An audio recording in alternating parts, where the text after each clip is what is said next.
एक समय की बात है। एक छोटे से गांव में अर्जुन नाम का एक बालक रहता था।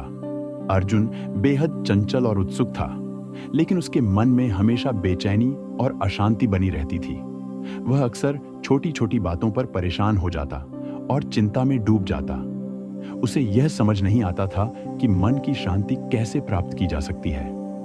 अर्जुन के दादाजी, जो गांव के सबसे अनुभवी और ज्ञानी व्यक्ति थे, ने एक दिन उसे भगवान श्री कृष्ण की एक महत्वपूर्ण कहानी सुनाई।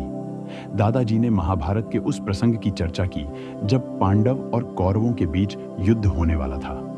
अर्जुन, जो पांडवों के मुख्य योद्धा थे, मानसिक रूप से संघर्ष कर रहे थे। उन्हें यह समझ नहीं आ रहा था कि अपने ही रिश्तेदारों और प्रियजनों के खिलाफ युद्ध करना सही है या नहीं। उनके मन में गहरा द्वंद्व था और वह मानसिक अशांति का शिकार हो गए थे। दादाजी ने बताया कि उस समय भगवान श्री कृष्ण ने अर्जुन को गीता का ज्ञान दिया। भगवान श्री कृष्ण ने कहा, हे अर्जुन, यह संसार कर्म भूमि है। यहाँ हर व्यक्ति का धर्म है कि वह अपने कर्तव्यों का पालन करे। तुम सिर्फ अपने कर्म पर ध्यान दो, फल की चिंता मत करो। जो व्यक्ति अपने कर्तव्यों को निष्काम भाव से निभाता है और मन को शांत रखता है, वही सच्ची शांति प्राप्त करता है। श्री कृष्ण ने अर्जुन को यह भी सिखाया कि जीवन में सबसे महत्वपूर्ण यह है कि व्यक्ति अपने आत्मा को समझे और परमात्मा से जुड़ने का प्रयास करे। हर व्यक्ति के भीतर भगवान का अंश है, और जब हम उस अंश को पहचानते हैं और भगवान का ध्यान करते हैं, तब हमें सच्ची शांति और संतोष की प्राप्ति होती है। अर्जुन ने अपने दादाजी से पूछा, लेकिन मन को शांत कैसे किया जा सकता है?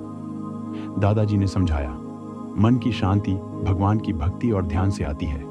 जब तुम भगवान पर पूर्ण विश्वास करते हो और उनका ध्यान करते हो, तब तुम्हारे भीतर का अशांत मन भी स्थिर हो जाता है।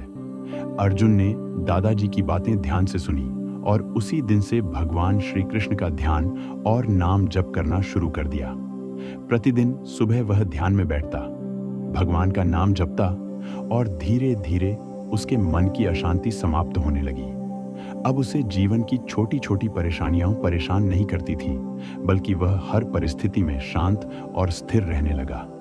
इस प्रकार अर्जुन ने अपने जीवन में भगवान के उपदेशों को अपनाया और शांति प्राप्त की। यह कहानी अर्जुन के जीवन का एक महत्वपूर्ण मोड़ साबित हुई, जिससे उसने सीखा कि सच्ची शांति बाहरी परिस्थितियों से नहीं, बल्कि आंतरिक विश्वास, भक्ति और भगवान के प्रति समर्पण से मिलती है। कहानी का सार यह है कि जब हम भगवान का ध्यान करते हैं और उनका सच्चे मन से स्मरण करते हैं, तो हमारे मन की हर प्रकार की अशांति दूर हो जाती है। तब हम जीवन की हर चुनौती को शांत और स्थिर मन से स्वीकार कर पाते हैं।